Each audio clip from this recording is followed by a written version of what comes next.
weeks ago, I had the distinct opportunity to go down to Texas and test out a lot of different firearms, both centerfire and rimfire, and also some muzzleloaders as well, both from CVA and from Bergara. Both those companies are subsidiaries of BPI Sports, and what they wanted to do was kind of set up a media event for a replacement for SHOT Show. Because while we did have a SHOT Show that was more or less virtual, there was no opportunities for media to come out and test these different firearms and muzzleloaders. So I had the distinct opportunity to go down there, fly. I spent a couple days down in Texas, and boy, I'm really impressed with what they have, both on the muzzleloader side and the firearm side. So in this video, I kind of wanted to show you a snippet of each one and let you guys know kind of what's down the pipe, both on my channel and also for their catalog. If you guys are super interested in seeing any particular one, let me know and I'll try and make things happen.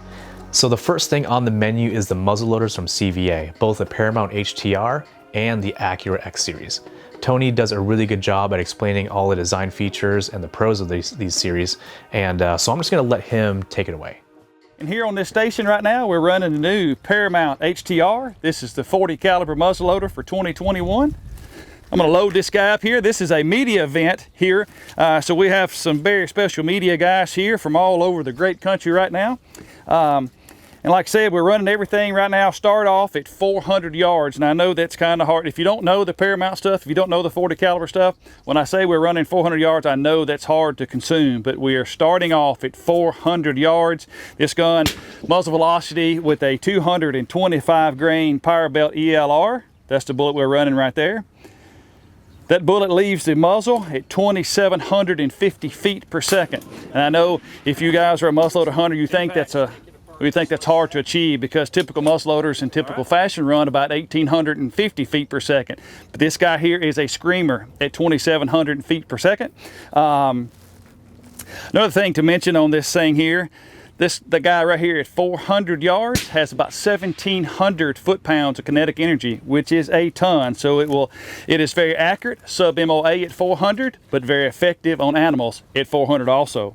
And our propellant is Blackhorn 209, and I'm going to use this field funnel here. We need to utilize this field funnel here for the muzzle bake up front. We are running 150 grains of Blackhorn 209, and that is by volume measuring, not by weight. So we use this fill funnel here to get this guy loaded. The great thing about Blackhorn 209, in the situations that we're in right now with a whole lot of rain going on, if you can see me where I'm standing in about 2 inches of water, and one of the big problems with muzzleloaders is moisture.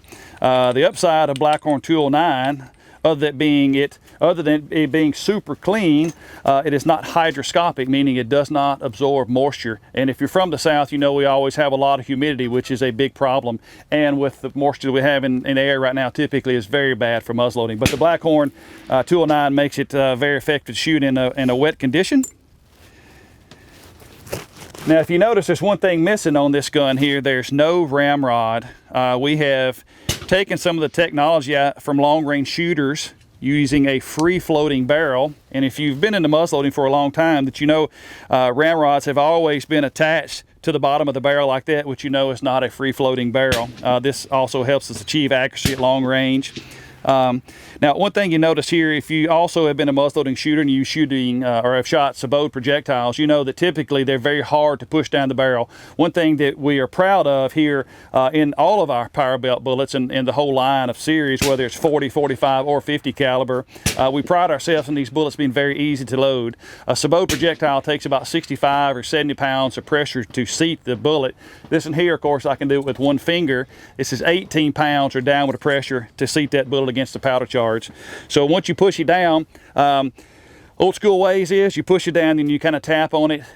We don't do that anymore. Push it down till you feel the powder, and then one last little umph just to make sure it's seated, and that's all you have to do. So super easy to load. All right. So now that we've got it loaded, the ignition source on this guy here, unlike most of the other muzzleloaders on the market today, most everybody shoots a 209 shotgun primer. Now what we shoot is a large rifle primer. Now holding this here, it does look like a 209 shotgun primer, but the primer source right here actually is a large rifle primer, and this carrier is what we call a Veriflame. And the reason we swapped over from traditionally using a 209 shotgun primer to a Veriflame and a large rifle primer is what we found out over time when we kind of been building these long-range Paramount muzzleloaders, that a 209 shotgun primer is very hot. That's why you get great ignition, but also it's very abusive, meaning it's very powerful, and a lot of times it will actually dislodge the powder charge in the bullet, meaning it pushes it forward in the powder column actually before it ignites it. And what that happens is, or what the end result of that is we have a variation in muzzle velocity up to sometimes 80 feet per second, and at 100 yards, not that big of a deal. With the Paramounts at 400 yards, very big deal. So when we swapped over to the large rifle primer, we still have the same heat source as a 209, but it's not as abusive. Therefore, our muzzle velocities now, the string is 7, 8, 10 feet per second in muzzle velocity differences, which gives us our accuracy at 400 yards plus. So load this guy right here. All right, bolts forward, safety's back. That's it. Who's next? Tony helps direct me to the proper target, which was at 400 yards. And he also told me what wind hold to have. And since the wind was actually kind of blowing at our backs, I didn't really have to hold much of anything. Hang on. Ain't a whole lot of wind right now. I'd maybe favor just a smidge to the right of center. Easy to shoot rifle and nice and accurate. One other cool feature here is when you're going to take the Now, a big question that you're going to ask is, what is the recoil like? And in my experience, this recoil is similar to a comped 308 Winchester or a 6.5 Creedmoor without a brake. Is everybody familiar with the Acura series that we've had out for a long time? Definitely our flagship, and number one, because it breaks open, it's very easy to clean, which really most muzzleloader hunters are very happy about. But at the end of the day, technology has advanced in everything that we do. Our cell phones, recording off cell phones, cameras, all this kind of stuff. So we pull that into muzzleloading world as well. And basically, instead of changing this totally, because it is a really flagship model for us, we just added features to it that adapt to modern shooting. In years past, everybody that run a gun like this was running a 3x9 by 40 millimeter scope. That was totally effective for everybody. With technology, just like we talked about, has also advanced in scopes. People are now running 30 mil tubes, 34 millimeter tubes, 50 millimeter objective ends, or 56, which in turn you have to use taller rings and bases, which will ruin your cheek weld. So we've adapted to the optics of what people are using now, and also had a adjustable cheek piece on the gun to be able to adapt to those scope height changes. Another reason that we did this too is there are some states that are try to limit muzzle loading by making us use only iron sights, basically. And before, in our lineup, we had to use a different gun because of the butt stock, the rise and fall of the butt stock. Made it a bit difficult to have a crossover gun for iron sights and also optics. So this here now allows us to utilize this gun for iron sights for states like Colorado also. Like the Paramount Pros and the Paramount HTRs, if you look up front, one key thing is missing is the ramrod. As Dudley mentioned, again, a crossover, but in long range shooting, I know a lot of you guys are long range shooters. You want a free floating barrel. That's never been the case on a muzzleloader. You always had two thimbles up front, your ramrod touched here, and then also your ramrod touched down the stock here. Never a free floating barrel. Once we figured out that it worked really well over here, we now, for the X-series and the Acuras, have adopted that same concept, a fiberglass ramrod or carbon fiber ramrod that is collapsible. Oh, here's a cool feature I think in this gun. Now, one of the big things that you talk about in a muzzleloader, when you finish up shooting at the end of the day, you got to clean these things, okay? So breakdown is very important. With the brake open, basically squeezing the trigger guard breaks it open this way, then you can move the breech plug out the back, and then you got a piece of pipe to clean. But up front, to break it down thoroughly, typically we've had a flathead screw up here on the front that you got to pull that out, then you pull the forearm off. For this year, for the X-series, you actually pull that off like that, so it's basically a quick date down now. So it makes it a whole lot easier to break apart and clean. And then Again, trying to extend the range of these guns here. One of the things that we changed over is our ignition source, which we utilized on that for the last couple of years, and it's worked very well. Instead of using a 209 shotgun primer here in the back of the quick removable breech plug, we've now adopted this here to use the large rifle primer in the Veriflame adapter. So what that has allowed us to do is be more consistent with our muzzle velocity. And if you're very familiar with hunting with a muzzleloader, consistency is accuracy in a muzzleloader. And how we have made this gun even more accurate, and now this is a very easy 200-yard gun, is we went over to that large rifle primer, which is, instead of having sometimes variables up to 80 feet per second in muzzle velocity changes, which typically before when we're shooting 100, 150 yards, just really not been that big of a concern. But now that we're trying to extend the range of these guns here, the large rifle primer has given us a better muzzle velocity variation of 8 to 9 to 10 feet per second, which really gives us better consistency down range. And then lastly, out the front, of course, we've obviously adopted the muzzle brake like we have on the HTR and the Pros. One of the things I think about is my background in the hunting industry. I started out as an outdoor rider, but then worked into outdoor TV. One of the biggest problems with the muzzleloader is once you ignite the gun, then you have a smoke problem that obviously gets in your line of sight, and you go, oh, I'm not sure where I hit the deer because there was a whole bunch of smoke in front of my gun. Not only has this muzzle brake allowed us to calm down the recoil, but it now also ejects all the smoke basically left and right and gets it out of your line of sight. So it's helped for understanding where your impact is.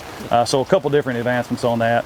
And then lastly, this gun here, of course, the light is not the best here, but this gun here actually is gray. It's not black. And one thing that we've done this year, in times past, we've actually nitrided these guns, which has made them impervious to any kind of weather, rain, or, well, black powder itself. There's no more corrosion problems. But this year, with a new camo pattern, new stock design, threaded barrel, quick removable front stock, we've also Cerakoted the barrel also on top of that. So a lot of advancements in a line that's already been very popular to us.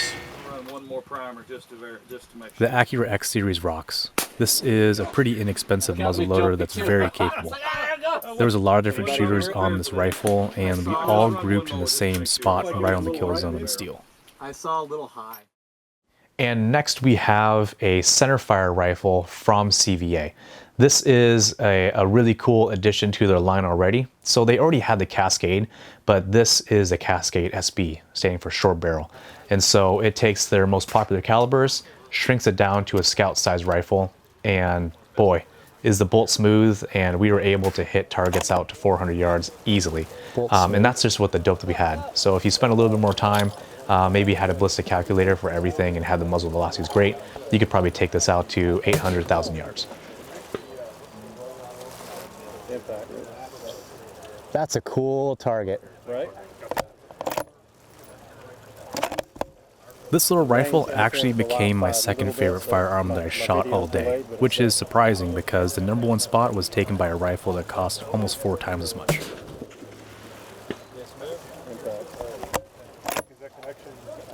This thing is lightweight, compact, and at a price point where you could have 1 or 2 for the cabin or at the house, this thing is pretty cool. I wanted to spin. There we go. I would just want a little bit of like either like a cheek riser or some sort of just a little bit. I need like a probably 1/2 inch on mine. Yeah. But boy, is that light. And then we have the centerfire rifles from Bergara. Now there's a couple of them that really interest me. First, the comp rifle. The comp rifle is their trophy hunter, so it's competition specific. And the great thing about it is it comes at a price point and production numbers that qualifies it for production class in the PRS series. The competition rifle has a number 7 taper, which is the thickest barrel that they use so far on a production rifle.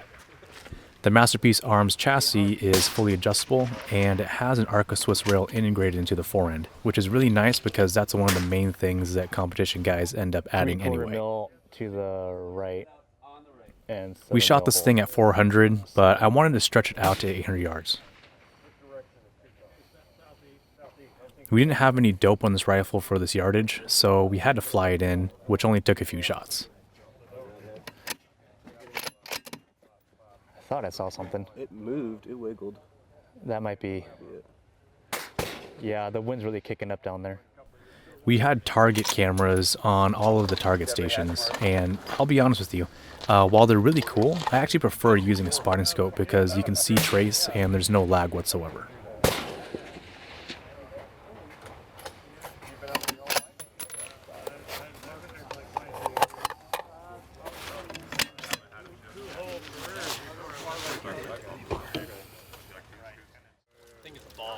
The next firearm that we shot is one of the small batches, and it is the Sidekick in 6.5 Creedmoor. Gonna go for a large square just to the right. I'm used to my pistols auto-loading.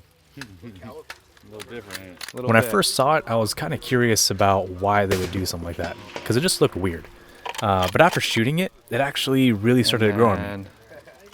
You got 300 and just hold kind of On the head almost. yeah, head pretty much. This little pistol we shot at 250 yards, right up and then I stretched out a little bit further to 300 yards. And with this little tiny red dot, that was pretty neat to do. Left dipstick. Or it looks like an dipstick. Yes, I think it is. Now I could totally see this being sort of a bug out gun, a pilot gun, or something that you wanted to really take out into the mountains with. I heard it, but I also saw, I think it might have skimmed off the right edge. While the small batches are limited to 200 rifles, I'm really curious to see what they come up with next.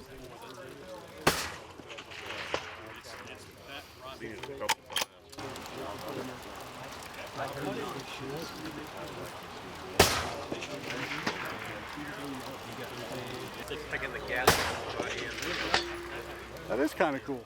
And last but not least, Bergara has their new BMR rimfire rifles. These are kind of building on their rimfire line already. So they already had their B14R, which is basically a B14 but rimfire. Same throw, same angle, it's very similar weight, but this thing is a lot more compact and a lot lighter weight for people that don't really want to have a full-size trainer. 22 action comes with a 30 MOA rail. There's a mechanical extractor in there. Casings don't get all hung up. All right, yeah.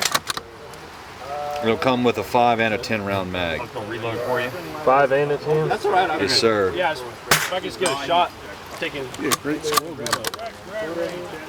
With the BMRs, we shot at 100 and 200 yards. BMR 22 LR. It's coming down pretty heavy.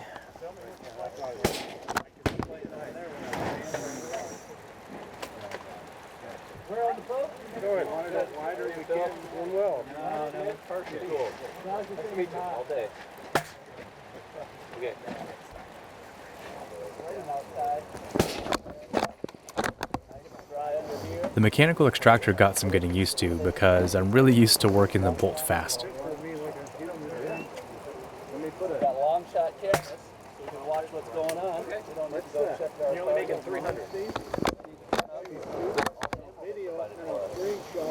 The BMR is going to come in 22 LR, 22 mag, and 17 HMR. It either has a carbon fiber barrel or full steel barrel.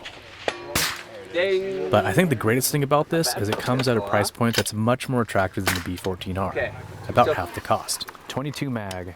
I think this might actually be the first 22 mag I've shot. While you still get a lot of the same quality, you're not going to have a lot of those things that competition level guys are really wanting.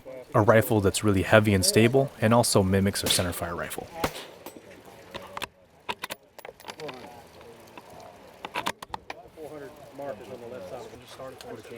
Let's start 250 and then maybe. So that is it for my rundown of their 2021 catalog. Go ahead and message me directly or comment down below if you want to see anything specific on this channel. If you have any comments or questions, go ahead and message me directly or comment down below. And also check out my Facebook page, Instagram, and other social media. Really helps me know these are the kind of videos you want to see. But as always, take care out there.